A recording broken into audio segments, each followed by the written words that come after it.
Home the gold. He could be too far. No, he's kicking. Oh, what a catch! Puts a spicy forehand out in front of Naomi Morcilla. Wu for the win. Team Canada. Garrett Wu! Santos with the layout grab. Oh, that fantastic grab. The claws of Chapter. Canada just became the world champions. Yo, Canada and the rest of the world. You're listening to the Huckin Eh Podcast. I'm one of your hosts, Theo from Toronto, Ontario. And I'm Danie Proby from Vancouver, BC. We are your coast-to-coast guide to all things Canadian Ultimate. Speaking of Canadian Ultimate, Theo, we saw each other at a Canadian Ultimate event. Tell me how excited you were. I mean, I was excited, but also pretty tired after having driven overnight to Ottawa and getting in at like 2 a.m. So I was excited, but a little bit tired as well. You got to meet Danger. You got to meet a lot of fans too. So really, you were probably more excited than I was just to be there, meeting all the Ontario faithful that are devoted listeners to the pod. That's true. I definitely think our Ottawa listeners are stronger than anywhere else. And there's also just more teams that play. So we do talk about them a little bit more. And more than UCI last year, I did have a lot more people coming up to me talking about the podcast, which was really exciting and fun. And I do want to do a special shout out to Matthew, who I know you know Theo as well, but we had a nice conversation after the finals and everything. And so it's just really lovely to be able to talk to people that actually support the podcast and listen to it. One question I asked Matthew, Theo, I just wanted to warn you, but I asked him if he can tell whether we hate each other or if we're like brother and sister. And he says, it depends on the episode. That's very fair. He's like, sometimes someone seems like they're in a rush. And I think he meant me, which is also fair. But sometimes I know we have like some like more lighthearted banter. And then other times we sound like a little snarky with each other, which both are true. And we just don't want to hide how we really are to our faithful audience. We want to be real with y'all. Theo and I get along really well. So no ifs, ands about it. I was excited to see you and we got to hang out a little bit between games, which was fun. And I did not watch you play even a single point. So don't worry. Yeah, that I was made sure that was a clear boundary there. Did not want you to see me play. But I did try to embarrass you as much as I could. So getting teammates or other people, you did. Danie Proby and bringing them up to you. And a couple of them did meet you that way. So hopefully you enjoyed that mild embarrassment there. Yeah, it was kind of embarrassing, but it's okay. I think it's good to be embarrassed. So Theo, you have some exciting news regarding WUCC. I mean, both of us have exciting news, but yes, I will be on the premises. Let's go. I'll be in Ohio. At first I was told it's Lebanon, Ohio. Now I was told it's just Lebanon, Ohio. I'll be in Ohio. Let's just say that. So I'll be in Ohio near Cincinnati. I will be there on the mic. So if you want to, hear the sweet, sweet sounds again, you can catch some of the live streams, including the one and only Danie Proby as well. Traffic will actually be in the showcase game. Let's go. So scary. I know it's scary, but it's fun. Playing Mud out of Japan on Saturday. I believe it's 5 p.m. Eastern, correct? That's yeah, right and for the opening ceremonies? When I was at Masters Clubs, the opening ceremony kind of showcase game wasn't super well attended because it was very rainy, very windy, very cold. And I expect that this will be different than that. And so there should likely be quite a few people watching. And I'm excited because I played against a Japanese team once before. It was 4 years ago. And they play such a different style that I think it'll be very entertaining. Yeah. And this is where we let you know that you can catch the streams by being a subscriber. So for WUCC this time around, the streams are going to be paywalled under the Ultra World subscription. So you can get a subscription as full or plus subscriber and watch all the games. And I believe there will be like a free game per day, as well as like the finals available for the public. But if you want to catch all the other games, I'm not sure about the showcase game, so I don't want to speak to that. But yeah, you'll have to get a subscription. And we already have some more coverage of Canadian teams happening. There's some traffic, furious action out there. Ontario Regionals games are slowly being put up on the platform. as well as games from Fishbowl. So you can see all that good stuff there. And yeah, I assume many Canadian teams will be on the live stream, especially later. That's my hope. So yeah, make sure you grab a sub there. I know it's a little bit more than a cup of coffee here in Canada, but I think it's worth it. Yeah, the coverage and the way that they're shooting these games has just improved tremendously over the years. It's been really helpful for video analysis. It's just also straight up way more entertaining now. So if you aren't a subscriber, get on it. There's tons of good content. You can see tons of teams playing lots of different events. Just do it. Support local media about Ultimate. You know what I'm saying?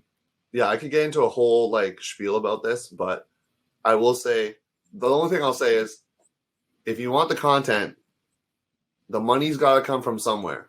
So yeah, that's all I'm going to say. I'm not going to go on this whole rant because friends that know me know I rant about this. But basically, if you want certain content, it's got to come from somewhere, either sponsors, players, fans. It's got to come from somewhere. It can't come from nowhere. So yeah, that's all I got to say. I'll leave it there. Yeah, we'll leave it there because we got lots of news. We've got lots of things to talk about. We're talking about BC regionals. We're going to do a little bit of a recap of No Borders. We're going to be talking about World Games. There's just tons of stuff happening. And our main event, we are doing a WUCC Super Preview. So Theo's been doing some investigative journalism, and he's gotten some quality information about all the teams from Canada that will be in attendance. So stick with us. We'll see you after the short music break. We now have breaking news. Okay, as promised, we're going to talk about BC regionals. So it's a bit of a funny tournament. It's not like Ontario regionals or Quebec regionals where there's lots of teams. There were very few teams and even fewer teams that wanted to go to nationals. And so they kind of just treated it like a regular tournament. And then the people that wanted to go to nationals ended up going to nationals. It just determined what their seeding was. So it's a bit interesting. So on the women's side, we had 3 teams competing. We had Drift, Drive, and Victoria Seedlings. So Drift is kind of like the number 2 team and Drive is the number 3 team. So if you think about the Vancouver women's teams, it goes Traffic, Drift, Drive. It's pretty cute. Pretty cute. Good. I know. But Drift kind of took their theme into more of a kind of beachy vibe, which I really like as well. So anyways, that was the initial seed. The results ended up being Victoria in the number 1 spot, Drift in the number 2 spot, and Drive in the number 3 spot.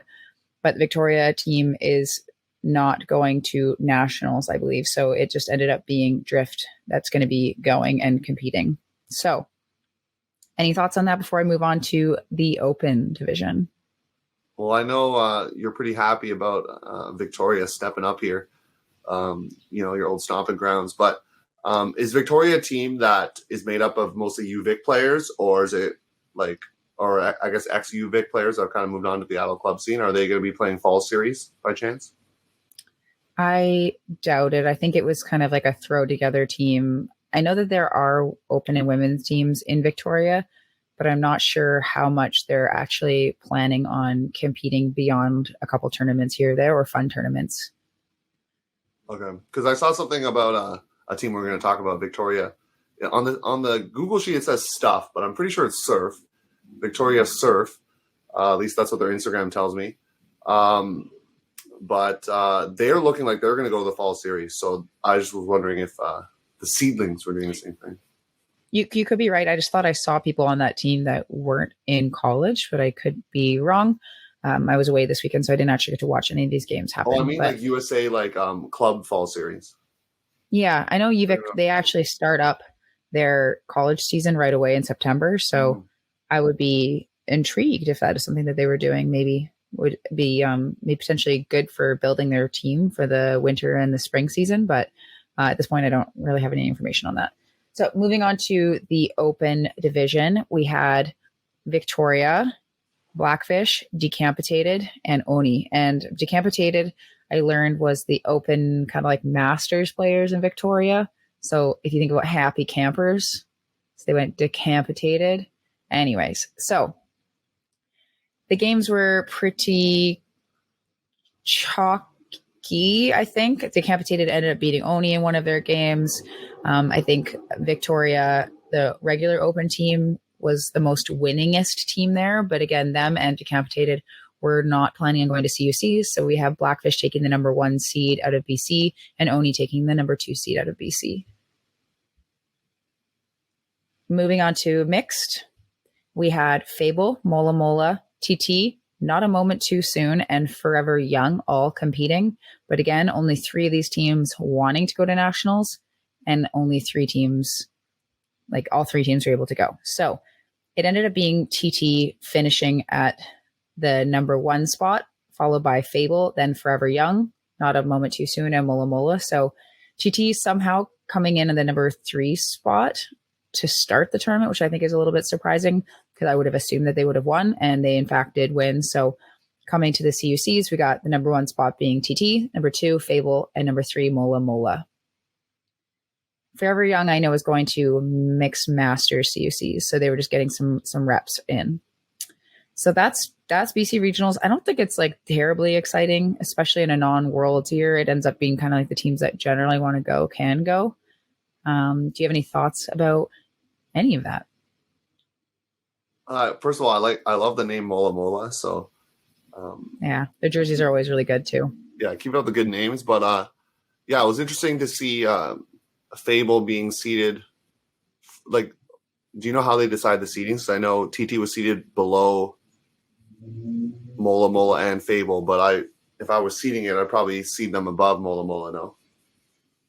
Yeah, I mean, Mola Mola ended up coming last out of all 5 of the teams. So TT is definitely the strongest. They have a really solid roster this year. I think between them and Fable, I think they could kind of be like, for every 2 games TT wins, Fable in 1 or something like that. There could be it going back and forth a little bit, but I would give the edge 8 or 9 times out of 10 to TT. Oh, Fable, they're going to come after you for that statement. So I would like if they play at Nationals to get a little grudge match there. That'd be fun. But yeah, excited to see those teams at Nationals. Moving to the East, there's a lot of teams that are going to be at Nationals from this tournament. Before we even start, I want to say I love No Borders. No Borders, I love you. Just wasn't the biggest fan of the tournament format this year is all I'm going to say.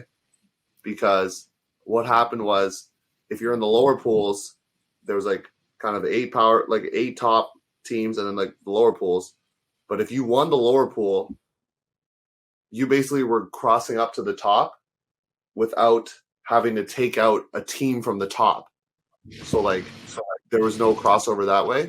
And I felt that was like potentially lead to some interesting matchups on Sunday specifically. So I'm not the biggest fan of, like, I think if you win your bracket, which is great, like that's, or your pool, that's great. But I think you should have to cross up against so there were 2 teams in the top 8, GT and Regiment, that just lost a crossover against a team already in the top 8. And by virtue of losing that, they ended up bouncing to the bottom instead of having to face a bottom team. So anyways, that's my, I still love you, No Borders. Great tournament. Love all the people it brings out. So Red Circus, I'm high up on them. They win their pool. Congratulations. As I mentioned, GT had to play that crossover. They actually had to crossover against TCU 20. So they lost that one. They had lost to Coat earlier in the day. And so that put them in that position. Regiment, some good results. Just losing that crossover to Coat, like I said, 11-10. But TCU 20, you're a U20 coach here, Danie. So I don't know if you had a chance to talk to the other coaches here, but TCU 20 going 1-2 in pool play, including losing to Ascension from Sherbrooke 10-9. So that kind of set them up for what their Sunday would look like. So heading into the Sunday there, Strikeout, which is out from Gatineau. A few fans, by the way, when I played them, that were saying they listen to the podcast. So we do appreciate it. I was told don't sleep on us because, I was very high up on them. And then at Quebec Regionals, they came last. Like, they made the bid, but they came last of all the teams that made it. And they said, Theo, we had 16 players. We were they weren't maybe, I don't want to say too worried, but they didn't have all their full roster. So that's why they ended up the way they did.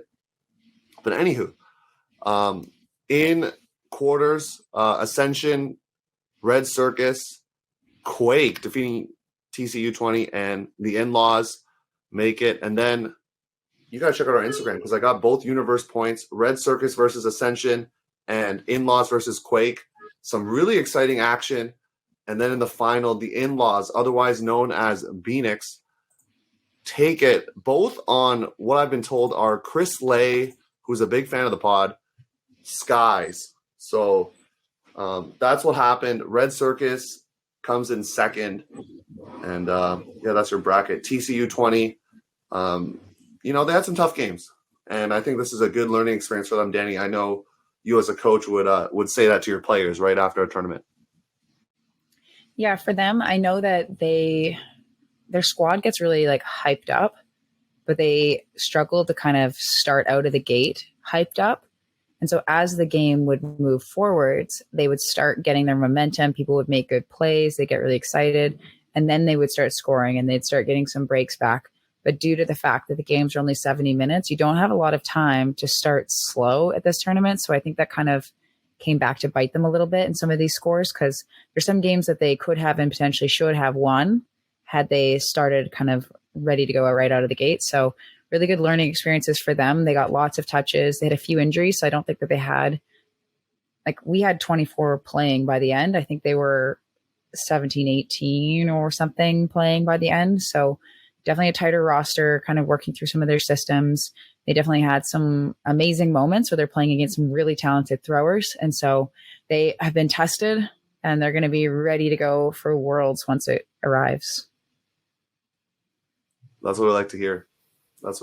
So, good results there. And I guess we'll head into mixed division. They had a really strong first pool there with Local 613, Crash, Red Fox, Harfang, and Crank.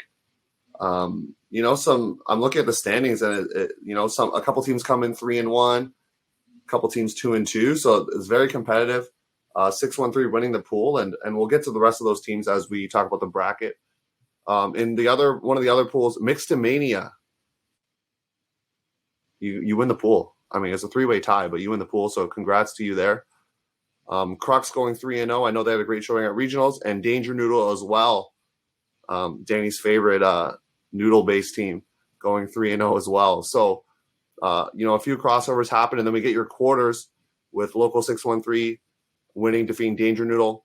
Crank 12-11 over Harfang. That's a really exciting game because I expect both of those teams to be competing really hard at nationals and both potentially being in the quarters. So that was a really good matchup. Red Fox taking down Crux 14-12. Red Fox is a really strong team out of Sherbrooke. So for Crux to be able to put up the score that they did has to be really exciting for them. Crash wins their quarterfinal 10-7 over Mixtomania. And then in the semis, 15. Does that say 0? Yeah, it does. Is that right? I don't know. There's no way there's a bagel in the semis, right? Yeah, you'd think. Okay, we're going to say that, maybe the Google sheet was off. Local 613 won their game. Yeah, let's potentially just by a lot. Yeah, we don't I don't think it was a bagel. That seems hard to believe. Red Fox taking out Crash, and then in the final, Red Fox defeating Local 613. These are two teams that I expect to be for sure top 8 at nationals and potential semifinals contenders, along with Toronto Union, who was not at this tournament preparing for Worlds. So Red Fox, you're having some good results. I know you even tagged this up on a post. So good for you winning. Expect to see you doing big things at nationals. Local 613 too is a team to watch out for with Victoria's own Trevor Nechtel. Love that guy. He's awesome. All right, moving on to the women's side. I found that this bracket was also a little bit interesting because we have Pool A, you play all the teams in your pool. Pool B, you play all your teams in your pool. You cross over with a similar seed to yourself. And then how that ends up being, you get kicked into a new semis bracket. And it just happened to be all the games went to chalk. So we were a higher seed and probably should have won our game. And all the teams that should have won their games did in the crossovers. And then we basically ended up in semis with the same teams that we played on day one. And so we played, U20, TCU 20. In pool play, we played PPF, Tempest, and Lore. We had a quick crossover game versus Luna, and we won that.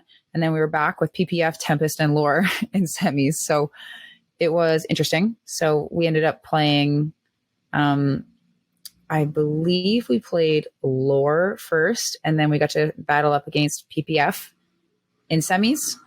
And on the other side of the bracket, let's say Cube and Aguada probably had the matchup that we were most interested in. We would like to have played against Aguada because they looked pretty strong.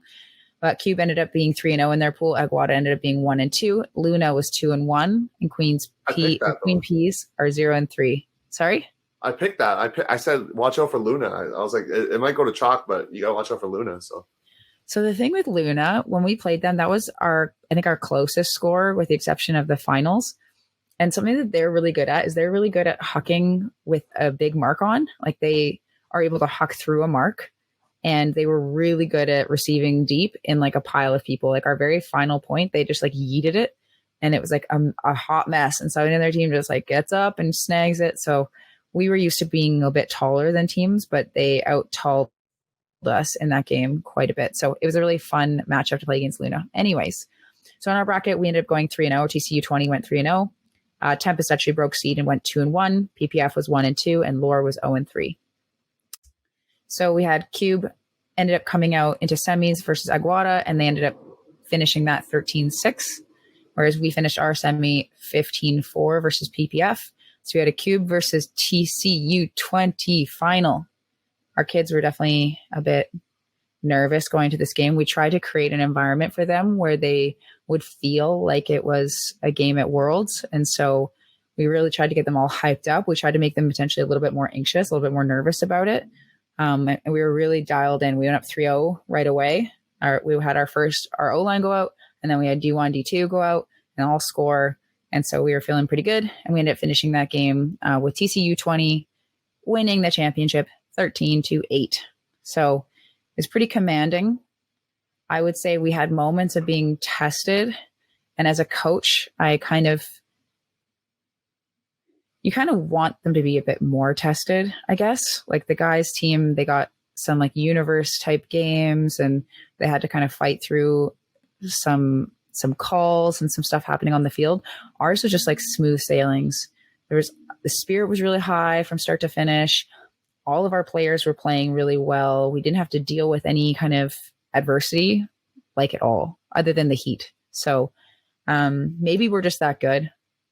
We'll see when we get to Poland. I think we're that good. I think TCU 20 women is the dopest. They're the best. So, yes. Yeah, you were sharing some great stuff on Instagram there, and just loving your team. And you mentioned the Heat, and yeah, I know you love them. And Canada's going to love them in a couple of weeks as well when they cheer them on. So, the Heat was definitely a factor for pretty much everyone. So hopefully you took care of yourself out there if you played or coached or whatever you did.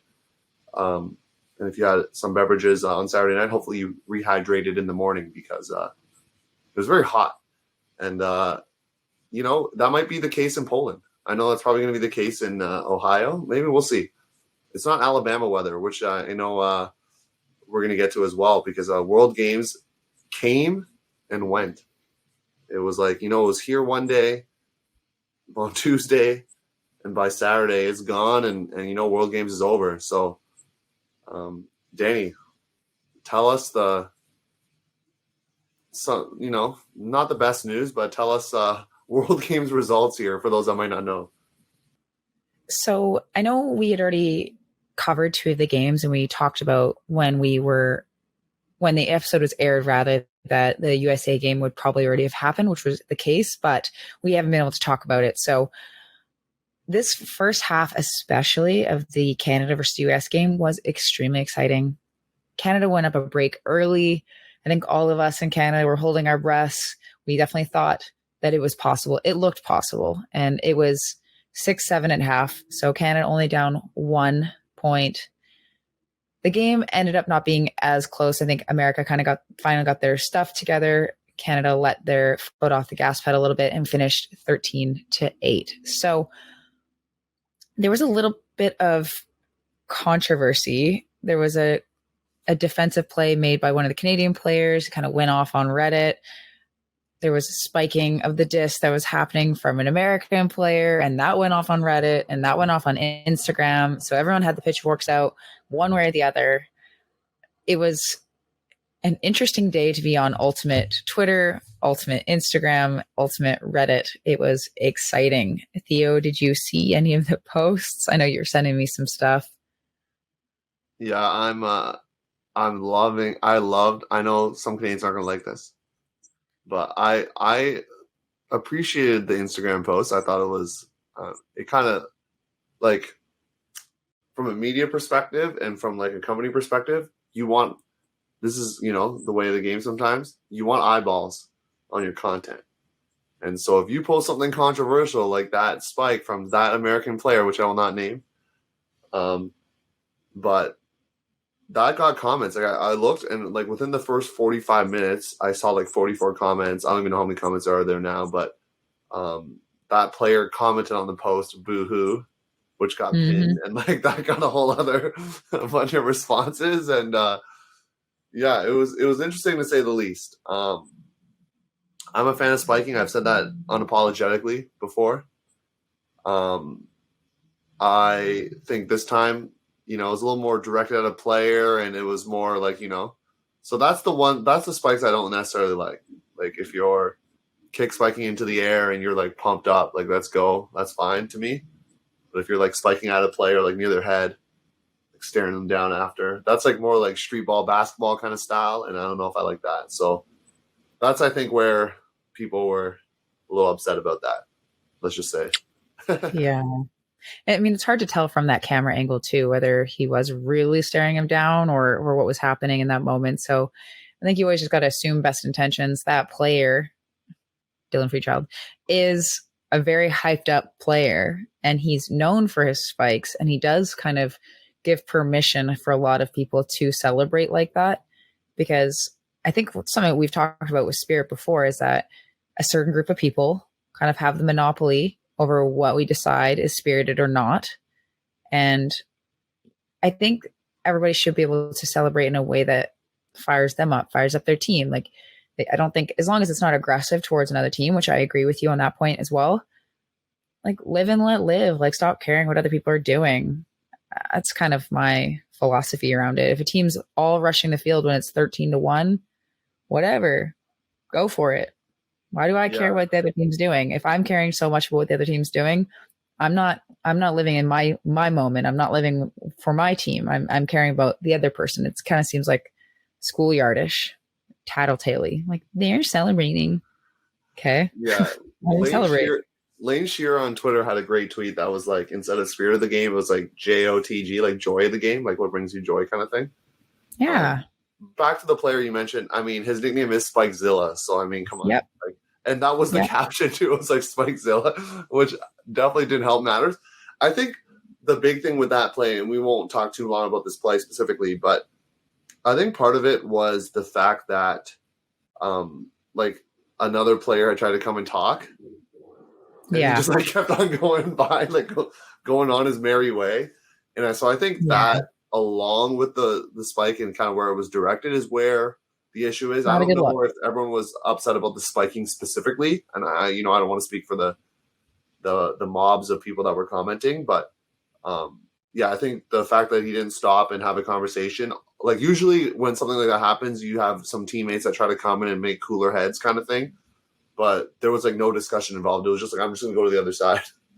Yeah. I think there was a combination of things that made it look a little bit intense. Sus? Are you going to use the word sus as the kids like to use? Sus. I don't think they use that anymore. But yeah, anyways, moving on. So then Canada's out at this point. So they end up playing a consolation game in their new kind of semifinal, playing for fifth. They face up against France, and they ended up losing by 2. So they lost 13-11. And so they ended up playing for 7th place. So a must-win game for them. They're playing against a team that they'd already beaten earlier in the tournament, and they win on Universe. So finishing with some adversity all the way through the tournament. Theo, what are your thoughts? I know that there's been some other Reddit posts that have kind of like ripped Canadian Ultimate to shreds. There's been a lot of kind of anti-Canada sentiment. The amount of people that have that YouTube link of 2012, like Team Canada Open versus Japan, everybody has that ready to go. And that gets posted on Reddit all the time. It's like, okay, if you're going back to 2012 for your evidence, I think it's time to let that game go, in my opinion. I'm biased though, but like it was 10 years ago. That's what you got? Considering like many of those players, sans Morgan Hibbert, who's still out there slinging it, are not playing at the club level or anything. Like, yeah, I think it's good to let go. I mean, I will say another thing that happened was those games were not put on the, like, you had to watch some, like, fans. We appreciate it. I know the Lewis family was definitely out there in full force. But having to watch that because it wasn't, consolation games ain't gonna be streamed. So missed kind of that universe point extra thing. And I mean, it's kind of fun to beat GB also when they have a Canadian on the squad in Molly Wedge. So shout out to you, Molly, for making the GB team. I know you're living out there. So yeah, I mean, I think I speak for many Canadian fans that would say this is not the finish that was anticipated. When Germany had, that first game, Germany wins. Okay, we're like, oh, but then USA loses. And then it's like, oh, we have a chance to knock out the US to go to semis? Like, let's get fired up. And I'm sure group chats of many teams were popping off, especially in that first half. But as you mentioned, the second half, from what I could see, like some struggles with especially in the reset space, was definitely like an issue that kind of plagued them. And I don't know, like maybe I'm just reading into body language too much, but it did look kind of like they were kind of scared in the second half. I don't know if that's true, but I saw some body language that maybe indicated that. Yeah, I think that it was definitely hard because I think all those athletes went in with expectations of their own as well. And just even from what like some of them are posting, like you can see that they feel like they're disappointing everybody, but they're not. Like it just kind of reminds us that medaling is not a given anymore at any of these international tournaments. Other countries are kind of getting their stuff together. Like Germany is a prime example. Like they were incredible this tournament. It was so exciting to watch them. Australia played amazing. Colombia, like they're all coming for us. Like the medals are not guaranteed anymore. We needed to keep putting in work. And so it's a good kind of reminder and it's exciting. It's good for the sport. I think it makes us kind of when we do get medals or something like that to take them and be more proud than we normally would have been. Yeah, I agree. I think there was a time when it was like we're expected to be like even at the U20 level, like I know you can probably speak to this a little bit, but like we just expect that we're going to clean up pool play and then we're just going to meet the US in the final and hopefully give them a good game. Like that's sort of like has been some of the expectations, but now Colombia looking hot. Australia was good. Like Germany, like, the 8th seed, like they coming out hot that first game. Like I was shocked at the results. Walchuk, if you don't know that name already, number 42 on Germany, like you're going to see more of this player at WUCC, like highlight reel for Germany, like just highlight reel and tearing it up.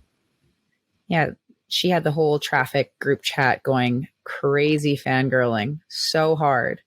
It was, they were incredible to watch. So It was very entertaining. It was amazing to be able to watch all of these incredible athletes, different styles of ultimate.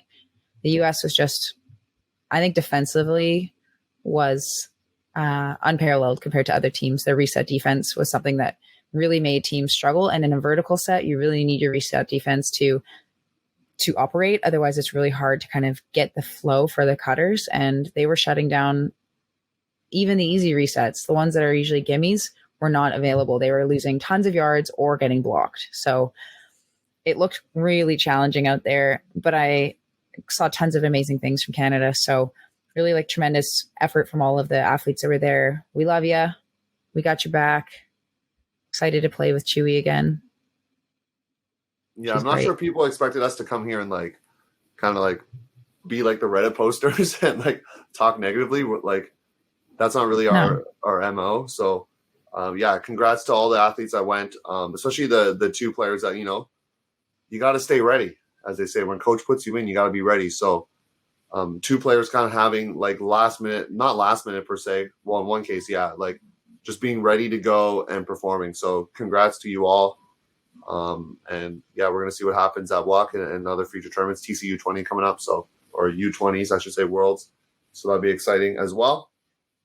But that will wrap up kind of our World Games talk. Like I said, it came and it went. So heading more eastward here, Boston Invite, a tournament that many U.S. club teams love to participate in. But this year, a couple Quebec teams making their move there, Montreal.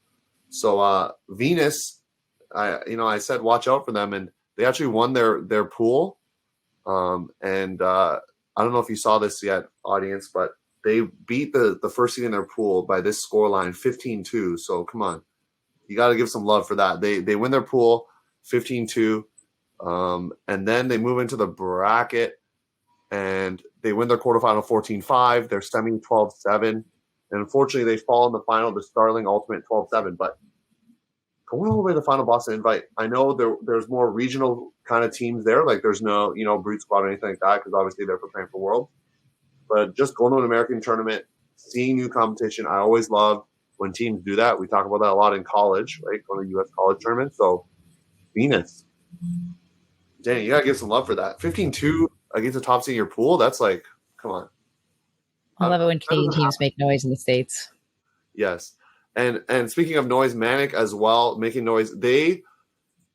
I'm sure they tried to get into the elite division. So there's two, for those who don't know, there's two kind of like brackets or divisions. So there's the elite pool with teams like Dig, who's been in nationals many times, 10 teams there. Unfortunately, Manic did not. They were seeded 12, so they were actually out of that elite bracket, and they're seeding the classic, and they won all their games. So come on, they take it all. So you gotta give some love for that, Manic. You win the final against Colt, a team that does well at Northeast Regionals, kind of that mid-level Northeast Regional team, 15-11. So I hope you go to the Fall Series. I'm excited to see what you do at Nats, and I'm excited what you do at Fall Series. So yeah, no, we're going to be moving on to AUDL, and I want to say something first that I actually attended an AUDL game this weekend. So part of the No Borders thing is that everyone got free entry to see the Ottawa Outlaws game, and I was very excited because I know a couple of the players on the DC team, and it was cool to kind of see them play Ultimate live. And it was a very exciting game until I would say half as well, when DC just kind of out-athleted, I would say, the Outlaws a little bit. But there was tons of awesome plays being made on both sides. So I am now somebody that attends AUDL games. So yeah, did you enjoy? I know you're with the U20 crowd, so you probably did enjoy like the adult beverages at the game. I mean, I probably could have if I wanted to, but it was just too hot that weekend. We were all hydrating. I hear you. And so as Danie mentioned, Ottawa loses Montreal as well. So that unfortunately seals the fate of Montreal on Friday night. And so with that loss, Toronto, going into this Philadelphia game, they're in their minds, Montreal's out. They just got to focus on beating Philly by 5. Fortunately, it doesn't happen. They lose by a couple goals, and their season is over. But yeah, some good individual accolades. I mean, I talked about the Lewis clan before, but James Lewis scores 10 goals in the final game to put himself to 50 for the season. So you had a goal in mind and you still do it. So that's awesome. And a couple of rush players, we haven't talked about this too much, but Phil Turner, someone that, I had picked for potentially making the World Games team. I'm just saying maybe next time, Phil. And Luke Comire, just leading the team or leading the league in some category, especially with Phil with blocks. So I know in Ottawa as well, they've got a few people like Jeff Bevan, who's up there in the leaderboard. So yes, the results aren't coming, but there's some individual players that are making some moves in the AUDL.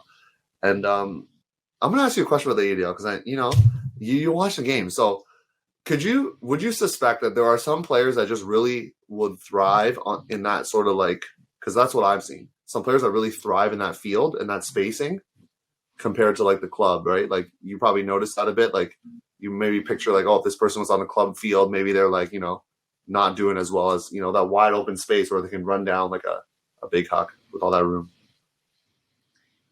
Yeah, I think that I would like that. I think it makes offense a lot clearer, like whose turn it is and stuff like that.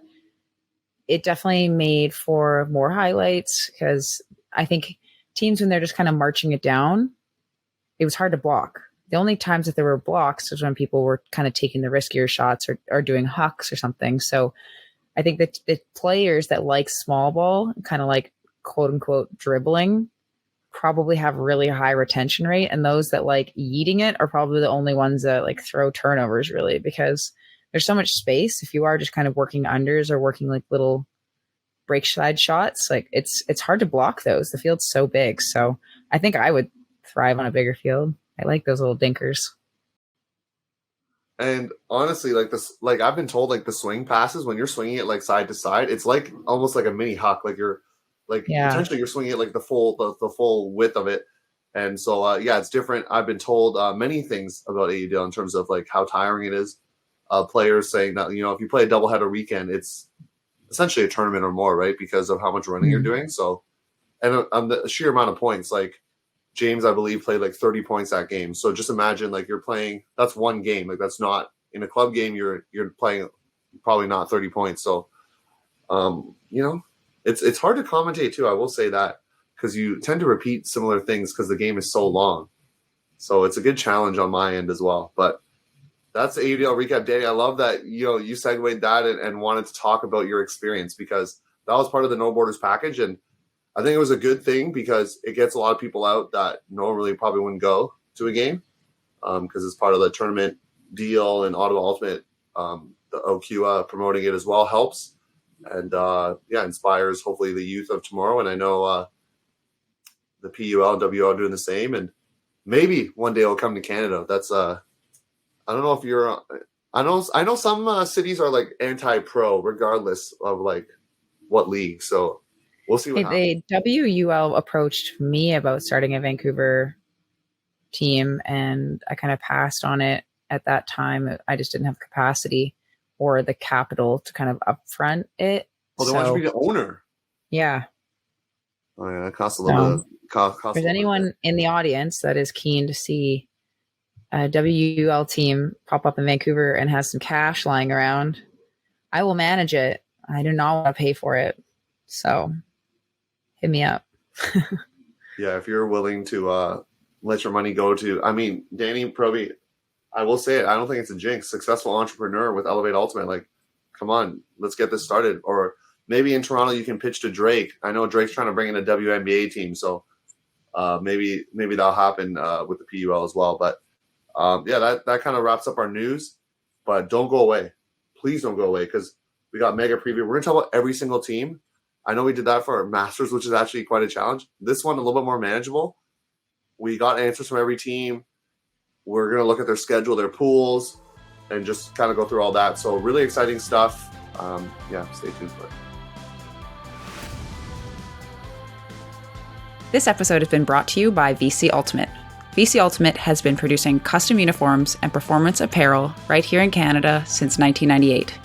WUCC's sublimated gear is made from 100% recycled FlexLight fabric, and design services and product samples are both free. Get your WUCC jersey today. This is Mike Haddock, founder of Haddock Sport Performance and strength and conditioning coach for Ultimate Canada, and you're listening to the Huckin Eh Podcast, your coast-to-coast guide for all things Canadian Ultimate. Welcome to your WUCC Mega Preview, brought to you by Theo from the One and Only Sports Podcast. So thanks, Theo, for your investigative journalism. Incredible work out here. Let's start with the women's division because it's the one I'm most interested in. I mean, lots of people are going to be interested in it because there are some spicy teams in this division. As I mentioned, I'm not even going to talk about the Canadian teams first. The one thing I'm going to say is you need to watch out for Revolution if you're in the women's division because they've picked up some heavy hitters. Walchuk, as I just mentioned, Phillips, sisters from Australia. Who else? Did they get someone else? Claire Chastain, you said as well? Claire Chastain just won a medal at World Games. Yeah, so and already with top Colombian players. So that's my preface with the women's division. But we're going to start off with Toronto Sixers, the 5th seed in this tournament overall and first in their pool. So if you haven't already, you can check out Sixers playing in Fishbowl. A little bit windy of a tournament, as you probably noticed, Danie, as you saw it. They're wearing the Hawaiian shirts. They got the swag. But, for them, and I think this will be for some teams. Teams want to do well at WUCC, but, if you were to hold an object to their head and we're saying, you got to pick, do you want to win WUCC or do you want to win USAU? Some people would pick WUCC, but I think a lot of people would pick USAU. So that's sort of like where it doesn't mean they're not going to try, but it's just like for some teams, that's not really – some teams they want to peak there, some teams they want to peak at a later tournament. But for WUCC specifically, they are taking 2 players, Tiffany Zhang, Jasmine, I'm going to get this last name wrong, Ulalan, I think, both having played in Toronto. Tiffany, part of the U20 squad, so, people are excited about that. That's a lot of Frisbee for you, Tiffany, so stay healthy, please. And Jasmine playing for Incognito, being part of the Toronto system, so excited for that. But when you look at the Sixers roster, Danie, on the WUCC website, you're probably noticing some people missing. Listing them off here for you. Molly Lewis, Hannah Dawson, Cindy Trong, Lauren Kamira, and Laura Kinishida, who's out to injury, are all not going to be in attendance at least. Well, they're not on the roster, so therefore not going to be in attendance. So do you think that kind of, we're not going to get you to predict, of course, but that limits potentially what could happen for them, right? Because of how important those players are to their team. Like other players are going to have to step up, which is good. I think in the long run, it'll probably be really positive for their team into the USAU series because, as you said, lots of people are going to have to step up. Those players are just coming off of World Games. They're going to be tired. They kind of need to re-catch up with their life.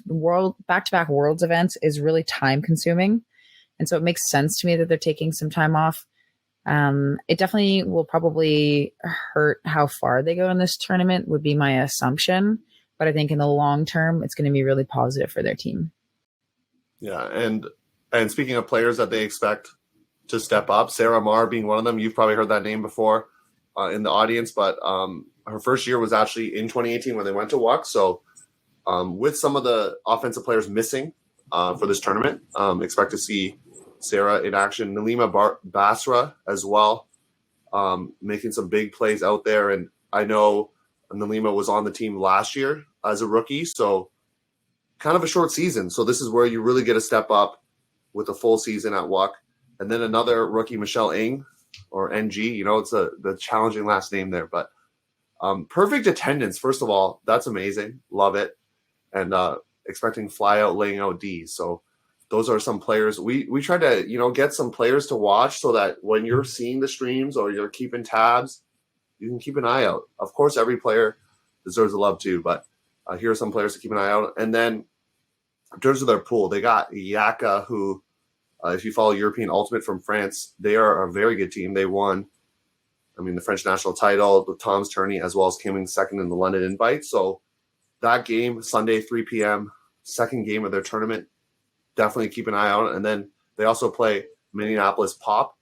I don't think Pop is going to have the firepower to keep up with Sixers. So that Yaka game is going to be really if they get first in the pool, it'll be obviously determined by that game. So that's Sixers for you, 5th seed in this tournament.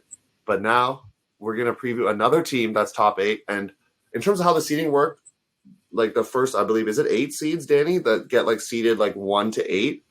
And then it seemed like other seeds were put in pots. So it was 9 to 12, 13 to 16, that kind of stuff. So Traffic actually gets a seed. They get seeded 7th. So you can talk about the Vancouver Traffic. So leading up to this, Traffic was able to participate in Summer Solstice in Oregon, and then we also played in the Pacific Northwest round robin. So we've had some games together, both kind of different rosters. I think the PNW tournament, we had quite a few of our starters missing. So it was, again, a good opportunity for us to work through some stuff with our whole team. Only notable missing person from what I can remember is Julia Zhang in terms of people who've been on the team for a long time. So she's being a doctor and stuff, and she's on call, so she can't make it to WUCC. It's just too long.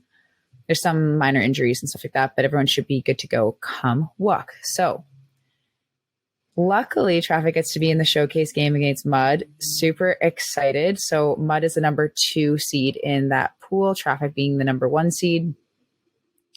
Also, Traffic is picking up the best player in Sweden for the rest of our season minus WUCC. So for Pro Champs and then for Fall Series, we're going to have Sarah Eklund, who's going to be joining us. She will be playing at this tournament with a mixed team, so we get to actually meet her, say hi. So as I said, we have Mud is the number 2 seed. Nightlock is the number 3 seed. Traffic plays them Monday at 9 a.m. It's their third game. And then they play Iceni from the UK at 1 p.m. And that includes Becky Thompson from Canada. We know and love her. So the showcase game is really going to kind of set the tone for this team. We pretty much have our full roster. We have Chewy back even. So Chewy's going to be coming along with us. So it's going to be really exciting. We have a big bench. So hopefully we can get everybody involved a lot and come out flying. I think USAU's is probably still the priority, but we're a team that likes to win. So I think that that's going to be kind of the goal moving forward, is just kind of win, no matter what. Yeah, who doesn't like winning, So yeah, I love it. It's my favorite. Yeah, like first seed in the pool, but there's some teams coming for that first seed, as you mentioned, some teams to watch out for. I know Nightlock's a team you've probably played against at some point in the USA series, but Iceni, don't. I know you're not sleeping on them, but I'm telling the audience, you got to watch out. Becky Thompson out there, who also made the Great Britain World Games training squad. So Becky Thompson making moves. I don't know if it's going to hurt you to play against your I believe Becky's from Vancouver or from the West Coast. So I don't know if it's going to hurt her to try to upset the West Coast squad, but I think she's just so much in love with the UK and Iceni that I think it's just going to happen. She'll be so excited if it does happen. So there you go. Now we're going to move down to some teams that are in those potted seeds that I talked about. So Winnipeg Fusion, the 3 seed out of Canada, seeded 25-32. So they didn't actually seed these teams individually. So I think they probably just picked them out of the hat. They're 4th in their pool, just to let you know. They've run some training camp weekends. They went to a fishbowl. So once again, you can see them in action as well. And they have 2 out-of-town players, Monica Devonshire, who I know is a fan of the pod, Bobby Anderson from Saskatchewan as well. So the fact that they have players traveling in, and Monica even, for what it sounds like, moving out there. So, hey, we love that. Full squad going. Joelle, is that how you say Joelle V? I don't know the last name there. Keep an eye out for Joelle. Jada Lim, just previously been on Fusion and now back in action, as well as 2 players that you would know, Danie, to keep an eye out on. Is it Abba? Is that right? Yeah, Arabella or Abba.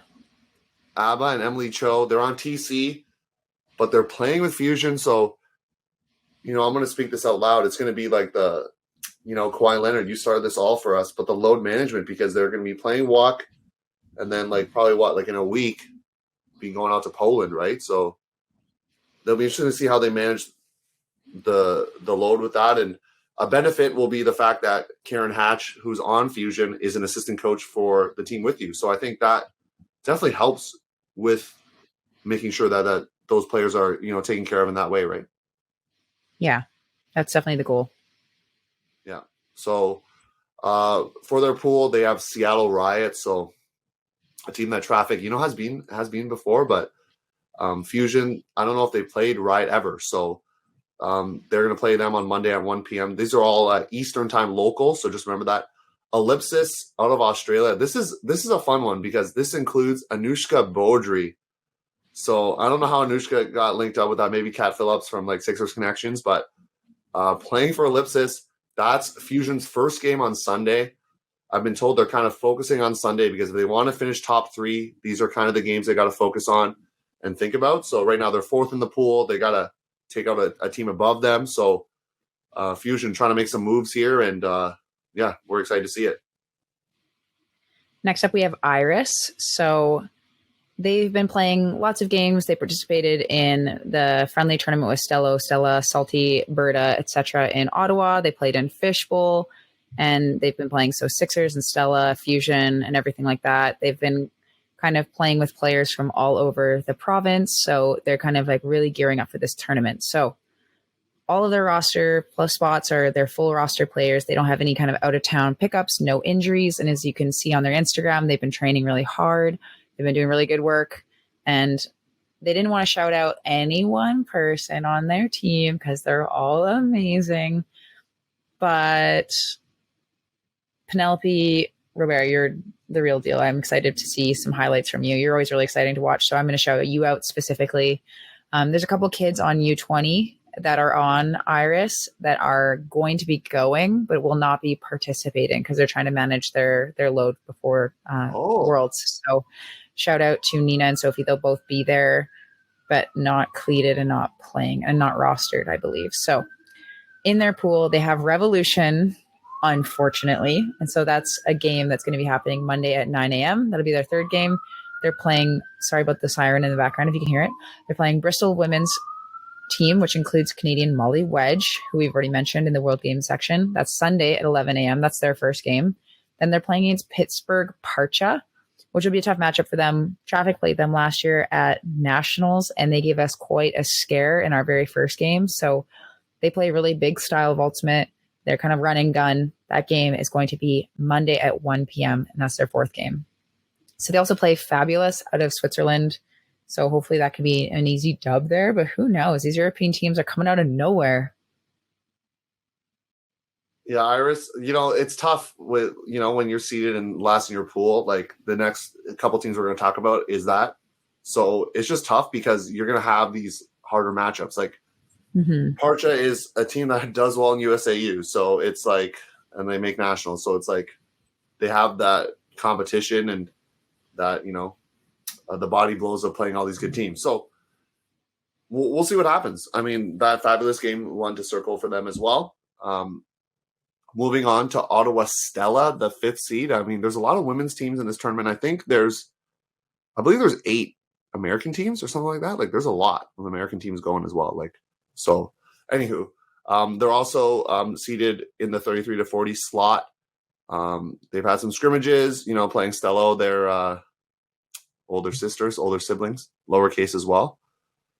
Participating in Fishbowl, which was great. Helen Eifert joining them for WUCC, an alumni. Otherwise, kind of like their status quo roster. Excited to see also if they focus on the USAU series as well. They also did not want to shout out anyone in particular, which is fine. It's your choice. We don't necessarily love that on the pod, but I'm sure the team loves it that everyone's, if you don't get shouted out, doesn't mean you're a bad player. It's just some players a highlight, that's how I see it. But their pool includes the very mighty Raleigh Phoenix. So, we're going to say good luck with that one. Their first game is against Cusby Shout, who won the London invite and their team from Italy. Dublin Gravity's in their pool as well. SYC, or I think it just said sick, out of UK. That's their second game Sunday at 5. Probably a game that you can circle as like, just because of the way the pools are, they're the team above them. That's a game you gotta look at it as to try to get a dub there. But this is a very tough pool. It's very tough. That's all I gotta say. I was talking to a member of Salty, who you can probably guess who that was. I was saying Salty might have a pool that's a little bit easier to deal with than Stella's pool. But Stella, we wish you all the best because this is just a chance to get better and play some great European teams too. You have a few of those in your pool, so that's awesome. You never played them before, really, so it's cool. Well, you mentioned Salty, so we'll talk about Halifax Salty now. So they're last in their pool and also in the tournament, so they're in the 33 to 40 kind of range as well. So they started quite early, so they've been practicing for longer than a lot of these other teams, and so they've been doing 2 training camps as well. They also flew out to Fishbowl, and I think a lot of teams were caught sleeping against this team. So you see Salty coming in and putting up really good scores at Fishbowl. So it seems like the practices have been doing them well. So in general, their WUCC rosters, they have 23 players. So it's going to be a really solid roster. They're missing one of their rookies, Steph Graves, because of a knee injury.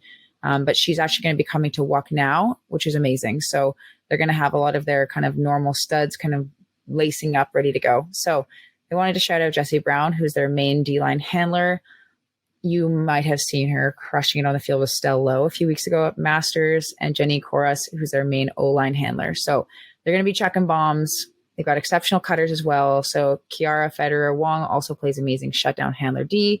Adria Quigley is also a force to be reckoned with. So Salty was technically the last Canadian bid and the lowest ranked Canadian team, but I do not expect that they're going to stay there. So people are underestimating them. I am not underestimating them. So Salty, if you're listening to this, I believe in you. You're going to have some upsets. It's going to be amazing. So Their very first game is going to be Sunday at 9 a.m. They're playing against Swampy Barg, which is a Japanese team with no World Games players, which is a note. Then they're going to be playing against Box Vienna Sunday at 1 p.m.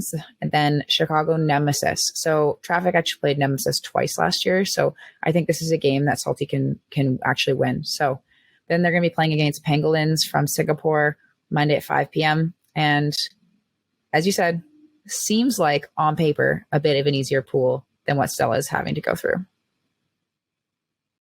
But like we say before, paper doesn't mean anything. Like, you know, people expect certain things from teams, and sometimes it doesn't happen that way. So don't stress if you're those other teams in your pools. You just gotta do well, or just like play your game. You know the cliches, right? Play your game, give 110%, blah blah. So, anyways, we're gonna move to the Open Division. Only 3 teams, so only 3 teams to keep an eye out on here from Canada. The number 1 seed out of Canada being Vancouver Furious George, the 5th seed overall, so they get their own seed. That's always fun, right? And they've been up to, they're going to do that film review, Danie. They love that. So you got to film review yourself, but then you got to review the teams that you're playing, right? So you're going to be playing different styles, especially the European teams or teams from Asia. They're going to come in different. So Hugh Knapp, if you've watched any sort of like juniors, you've heard of Hugh Knapp, I'm sure, people. He is going to not be competing in the fall series, but will be there for WUCC, so that's exciting. And unfortunately, no Brendan Wong, the ageless wonder, cutting legend, as well as Ty Barbieri. So Ty had gone that spot to play for World Games, and will not be playing with Furious at WUCC. It's a loss for them, but they got players. Is he known as just Devin BP? Like, is he known as, like, is that just Devin BP? He is a big dog. That's what I've been told. Big dog, absolute force of nature in the air. Ricky McLeod, you got to watch out for him making big bids.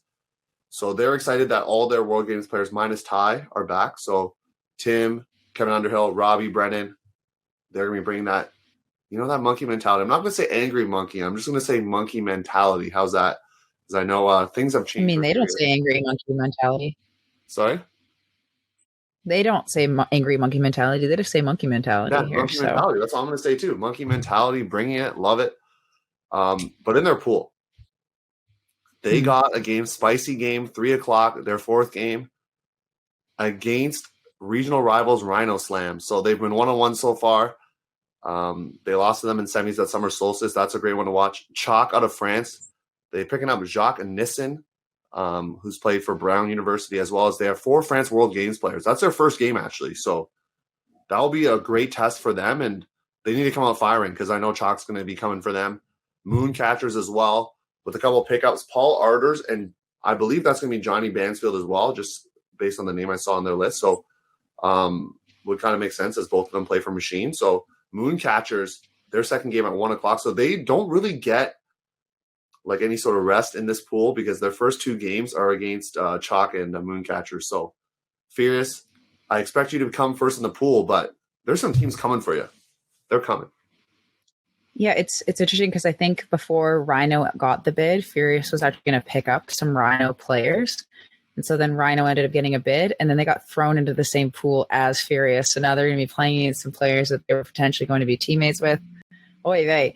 Anyways, moving on. Montreal Mephisto. So they're Canada, the 2nd seed coming out of Canada. So they're in the 13 to 16 range.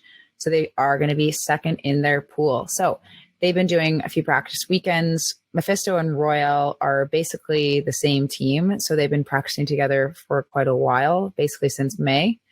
And they have 3 players going to be joining them at WUCC. So they have Alec Arsenault, Nick Boucher from Ottawa, and Quinn Snyder, former TCU 24 and player of the Minnesota Windchill. All amazing players. We've talked about all 3 of these players quite a bit on this podcast. So those are great pickups. So unfortunately, Christophe Tremblay-Joncas, who we talked about, got injured at Poultry Days badly enough to miss World Games, badly enough to be missing WUCC. So really unfortunate because he is a stunner on the field. So he will not be able to return until fall, unfortunately. So Vincent Lemieux is still they're not quite sure.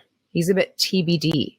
So for players to watch on offense, if Lemieux is available to play, him and also Jacob Brissett are going to be a fun handler duo. So lots of back and forth movement between those two. They're quite creative to watch. With Quentin Bono and Malik Ajar-Semar are also amazing deep targets. Like, we know this. We've seen the highlights. We saw they're just tremendous. So I really am a big fan of this Mephisto team. I have been since I saw them play in person at UCI. They're gritty. They're really gritty. So a lot of deep threats. I like teams that huck a lot. So I'm a big fan. So do you want to talk a little bit about their defense and then also their pool? Yeah. So on defense, they have someone back, Iwan Colonaire. Like, he wasn't really like covering the AUDL. I know I didn't see him much with the Royale, so he'll be back. And Vincent Genet as well. I've seen him play multiple times. He's just a grinder out there, and just, big layouts. So, I mean, you can say about a lot of players, but they wanted to highlight Vincent specifically, Genet. So keep an eye out for him. And they get to partake in a great game. They get to play against the number 2 overall seed, Sunder, previously known as Colony, a team that had Jimmy Mickle and Chris Kocher, which you may have remembered in 2018, folks, when they made it all the way. They made it to the semifinals. Did they make it to the final 2, correct? I'm trying to remember now. I don't remember. I think so. That was a long time ago, folks. 4 years, right? Come on. But they have 4 Australian World Games players, so definitely keep an eye out for that game. That'll be 3 p.m. local. I'm hoping it's streamed. But that is the game to watch. They also play Rascals out of Japan and then Guayota out of Spain, their first game Sunday 11. I think they're going to be able to win the games below them. And then that Sunder game, that's the big one, because they get first in the pool. And that could really, also if they win that game, that really shows them that they can compete with these other, big teams from around the world. And you mentioned those 3 pickups. I've talked about this before. Love it. You add Nick Boucher and Alec Arsenault. Most likely, based on what I know about John Hayduke and Montreal, they don't want to mess with the chemistry of the O. So getting those 2 players on D, that's going to be straight fire. Fuego. Now, do you want to talk about your other Ontario team there? Of course. Toronto Goat. I don't know who did the seedings. So I don't know if it's Brian Gissel, if it was you or someone else. But Canada, I know it's Canada 3, but they are in the 25 to 32 bracket. Like, come on now. 4th in their pool? Oy vey, that is not – if you're a Goat, you're not stoked about it. But if I were the teams above them, I'd be, like, not happy that I'm in a pool with Goat. Like, and they're seated that low. Anywho, they've had weekend training camps. I know for a fact that, Jeremy, who's playing with them, Jeff Bevan, out of Ottawa, they've had a chance to fly in and, get some chemistry there. Also had a chance to go to Pro Elite Challenge in Colorado where they finished 5th. They're also grabbing Thomas Edmonds, who I've loved to watch play at the University of Pittsburgh, plays for Temper. He and Jeremy Hill are their WUCC pickups. Nate Hurst, one of the, legacy players here for Go, dealing with some, an injury here or there, but he's looking to be good and back to go. And if you've been watching AUDL, you know to watch out for Luke Comire, who's been killing it as their main handler, leads the league in yards, completions, list could go on. And James Lewis, who we've talked about at length on this podcast. So James, you better listen to this. But taking a big step for Rush and expect that for Goat. And of course, you got to watch out for Mike McKenzie. And they are telling me Andrew Carroll, best player in Ultimate. That's their claim. Some people would dispute that, but Andrew Carroll is one of the fastest players in Ultimate for sure. So definitely watch out for them. And, they did well at WUCC before, coming in 3rd. So they're ready, ready for more of that action. And in their pool, they get to play their first game against Clapham. I'm just super excited for this matchup because Clapham's won London Invite. They won Windmill. They're one of the top teams in the UK. They've won many championships over there. And that's their first game. So how about that? You get warmed up by playing Goat Clapham. So good luck. Rondelay out of Ireland. Ellipsis out of Australia with Nicholas Whitlock out of New Zealand and 3 World Games players. So their pool is tough, but I'm going to say it. I'm going to be a bit of a homer here, folks, and predict Goat to win the pool. But some people on Reddit said the same, Danny. So I don't think it's just me. People were saying Goat severely underseeded, and they're going to win the pool. So I'm not the only one saying this. Is all I'm like relaying to you. But Ellipsis has 3 World Games players. I know. Maybe I'm being a homer. I mean, I want GOAT to win as well, but I think if GOAT wins, that's good for them. Like, good work. It's not, I don't expect it. I think that's going to be, that game's going to be a grind. Yeah, I like it though. I like that we're having some dissension of opinion, you know? That's what siblings do, Danie. So let's jump to mixed division to your Vancouver compadres there. I'm hyped on this team. The number 1 seed coming out of Canada, 5th seed overall of the tournament, is going to be Vancouver Red Flag. This exciting squad. I've literally been waiting so long for this tournament to see them actually have matchups outside of Canada so we can actually see where they kind of stand. So they've been scrimmaging against a couple teams. They went into into Washington to play TC World Games and Mixtape earlier in the year. They've been doing a couple practices a week. They have a couple players that are WUCC only. So Julie Lee, who's like a UBC player, she played TC U20, as well as Kyle Tia as well. So they're both really strong players. They're going to add a little bit more speed and grit to their roster. No notable absences, but some notable injuries. But we're going to be seeing Annie Wang taking the field again this tournament. So it's going to be exciting to see her coming back from a knee injury. And Peter apparently has plantar fasciitis, but he's going to muscle through it. So happy for them. I've had plantar fasciitis before, and it sucks so much. So obvious players to watch. Hard to take your eyes off of the Mott twins when they're on the field. They always do some crazy stuff. Whether on O or D, they're like human highlight reels wherever they go. Same thing with Koji Suzuki and Neo DeBrew. They are the future of Ultimate in Canada. They both made U20 in 2020, and they made U20 again in 2022. Just watch them play. They're the O-line. Koji's a captain for U20. So they're both also human highlight reels. So the thing about this Red Flag team is that they're always exciting to watch. They're always fired up. So some new additions, kind of increasing the age average on the team, but still not even like a lot. Will Vu and Gagan Chatha, obviously talented players. I believe Gagan's handling now. So really interesting to have those types of players being added to this wild squad. And those two players are not exactly conservative with the disc either. So expect fast breaks. Can you tell I like this team? Anyways, so their first game is against Puck from France. They're going to be playing them at 9 a.m. on Sunday. And then they're going to be playing Smog from the UK. So that's going to be Monday at 11 a.m. It's their third game. I expect them to win their pool. What do you think? Yeah, I'm very, some of the mixed teams might not like that I'm so high up on the Red Flag, but I'm very much high up on the Red Flag. Expect them to, compete at Northwest Regionals later on this year to make it hopefully to the USAU series. Adding Will Vu, Gagan Chatha is going to help. And yeah, the concern might be like not being conservative with the disc, but they have so much like highlight reel players on defense that it's just like, or like just on the field that they can get it back. Once again, I've talked about this before on the pod, but seeing how they set up kind of their poaching zone look with women matching players against PBHG in the final, like it was just like they couldn't like do anything about it. They would try to huck it to a male matching player going free, but then one of the Mott twins would just peel off and their matchup was already poaching there and help out and get a block or like sandwich, like, and then they can't get the disc. So very high up on this team. And clearly WIFDIV is high up on this team too, seeing them fifth and like having not seen them play against US teams either really. So they're going off of they're feeling the hype train too, is what it sounds like. For good reason. So yeah, I don't think the hype is like unfounded, but a team that was hyped up in 2019 is Montreal Lab. They had a lot of Royale players, Miguel Goder, Kevin Quinlan, Alec Arsenault.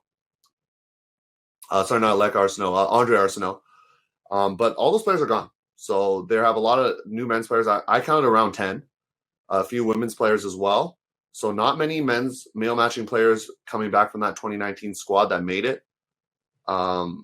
So that'll be interesting. They've been having some training camp weekends with Epoch and some weekly pod practices as well. They came in third at Mixed Easterns, which we talked about earlier in the year.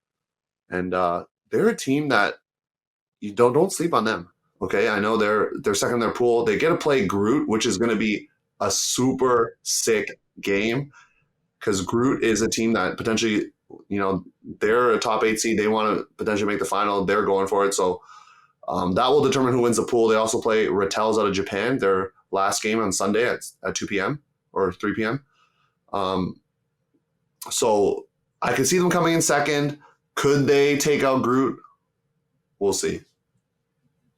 I think Groot's a team that has been together since they were like really young, if I remember. They're from the Netherlands, and they got some highlight reel plays. One of their players, Ben Ort, that might be familiar to some AUDL fans because he did play for the Rush for a year. Groot's a good team, and they are a sick name because their name is Get Wrecked Ultimate Team. So if you play them, be prepared to get wrecked. But Montreal Lab hoping to wreck them in pool play here. All right, so Winnipeg PBHG, Pretty Boys and Handsome Girls. They're the number 3 seed coming out of Canada, so they're in the 13 to 16 range, falling second in their pool. So they've been training a couple times a week. Unfortunately, they have not had any meaningful tournaments, so they've had some scrimmages against other local touring teams and some teams that were at the Masters Club's version. And they've also had some exhibition games, or they will be having a couple exhibition games in Cincinnati before the tournament starts. So they're going a little early, I believe. So they have no one tournament edition. So their roster is their roster. People to look out for: Matthew Paget. So a core part of the team for 7 years now. And he constantly just amazes people on his team and on other teams, the plays that he makes. So Alexis Gagnon, it's a new addition to the team. She recently got called up to play for TCU 20. So she joined us this weekend at No Borders. So I got a good look at her. She's ferocious on defense. She cuts at 100%, makes good catches, makes good decisions. So it's a great addition to their squad. Jarrett Ham, also part of their 2018 gold medal squad. Now he's back after not playing at UCI. So he's a constant threat. He forces turns. It should be really helpful to have him around. So also Heather Herms spent the last couple of years in Australia. She's back now, and she showcases her speed on defense relentlessly. So exciting. It's the first time that their program has qualified for this tournament, so they're all really excited. It was a big goal for them from the beginning. They're just a bunch of friends, and that started they started playing together in CUCs in Winnipeg in 2015. So it's been a long journey. Sorry for the sirens. There's a lot happening in New West. So their program has blossomed. It's amazing to kind of see them kind of get this far, because I think there's like 6 or 7 players in their roster that have been on the team for 7 years. So must be pretty cool for them. So their pool includes Ann Arbor Hybrid. So they were the silver medalists in 2021. That is at Monday at 9 a.m. They also are going to be playing SUFC Valhalla, so the Swedish team that I believe is the team that the player that's coming to play for Traffic is on. So Sarah Eklund. So maybe I'll come watch that game. They played them at Tuesday at 1 p.m. Then they're going to be playing also Smog Rising from the UK at Sunday at 5 p.m. And that is their second game. So I think a kind of tough pool. Like, I think this team from Sweden is going to be pretty good. I've definitely heard of Hybrid before. They're obviously really talented. So do you have any thoughts on how you think PBHG is going to do at this event? Well, first of all, PBHG love the retention of players playing for that long. Like, it must be really cool to qualify with your friends and having gone that far and doing that UCI in 2021. So, General Strike has made it here before. So the fact that Fusion and PBHG are out here is sweet. I bet you if you ask many of these European or just other teams, ask them where Winnipeg is in Canada, like PBHG, when you play them, I guarantee you they won't know, because they'll know Vancouver. Ask some Canadians. They won't know. Maybe, but they'll know Vancouver, they'll know Toronto, but like Halifax, Salty, Winnipeg, PBHG, they'll be like, where is that? Like, we have no clue, especially Winnipeg. So, yeah, that NRL hybrid game is going to be tough. I'm going to be honest with y'all. Yeah. It's going to be tough. Hybrid's a very good team. And, people are expecting Hybrid to finish top 4 in this tournament and potentially compete for a medal in the mixed division. So this is a team to, if PBHG can finish second in the pool, they'd be stoked with that, I think. So last but not least, I know, Unionites, Union fans, you've been waiting for this. You are the last team we're going to talk about. 4th seed out of Canada, 17-24, third in their pool, and they've been out practicing. I see their Instagram. They're always shouting out their practice MVPs with the phone. I got to hear about like why that's like their, you know how Traffic has like their practice MVP, whatever mascot or whatever it is. Teams have that. Theirs is a phone, so I want to know what that's about. But they're, you know, I've seen them film their own games. That's great. Kind of like what Furious does, video reviewing themselves and other teams. So that's super fun. And Nathaniel Ferry's a good friend of mine. Isn't playing Union this year, but has played Union in the past, playing Grand Trunk instead, but will be playing WUCC. So super excited that he got the call up to be playing there with them. Some big players for them, Jordan Atchison and David Murray not being at WUCC. So if you're trying to scout Union, I guess now you know some more insider info. But they have a lot of rookies they're excited about, people that I've seen play in Ontario for many years, and a couple up-and-comers as well. But Kristen Tam, Jack Park, Catherine Marcelino, Matt Kishi, and Jordan Ing Chen, some of their rookies that you got to keep an eye on. And, of course, the usual suspects, Jeff McClellan, Danny Leung, and Jackie Mann. They're ready to go. Union in tough, third in their pool, like I said. They get to play Noise. So Noise and Hybrid had played in the semis, or like they were both semifinalists in 2021. And that's their first game. So your first game is against Madison Noise. Robin Fennig's going to be out there slinging it for Noise. Keep an eye out for Fennig there. Deep Space out of the UK. Going to be their last game, as well as, I don't know how to say this probably, Danny, Manzelreiner. Did I say it German enough for you? Manzelreiner is another team that they're going to look to take on, and they're seeded third. I think they can compete for second. First might be tough having to play Noise, but you never know. Yeah, that's definitely a really hard matchup. But also from my own experience, when you have your toughest matchup first, it kind of just like gives you a little wake up call. And I find that all the games after that, you're kind of still already playing at that level of that first game. You're still playing at that speed of that first game. And it actually makes your game after that feel a little bit easier. So sometimes it's an advantage as long as you don't need to win that first game potentially to be able to play that right away, get it out of the way. And so then you're flying for the rest of it. So I have high hopes for Union in this event to come second. I mean, if they want to come first, that's great too. That would be quite the upset, to be honest. Yeah, I mean, Union is a team that has not made USAUs yet. Obviously, they're in a very stacked Northeast region. That doesn't help. So maybe if Union, went to another region, they could make it. But right now they're in the Northeast, and they get to have to play all those Boston teams. But anywho, that's our preview right there for WUCC or WUCC, whatever you want to call it. Danny's going to be, boots on the ground playing. She's going to be sharing stories on the Huckin Eh Instagram. I'll be there sharing stories as well, so make sure you tune in for that. Also going to be recording. Danie, I don't know. I assume you're going to be at the team social event, so I'll be recording like recaps every night, and you can listen to them. They'll be audio only.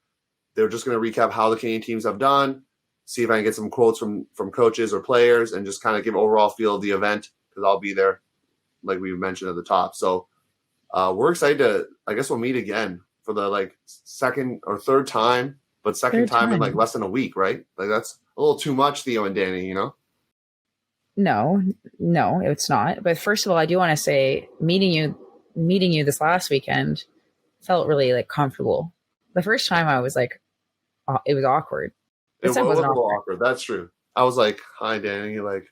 I was coming up a bit awkward. She was coming a bit awkward. But second time was this we're buddies. Reunited. It feels so good, Yeah. So I'm excited to see you.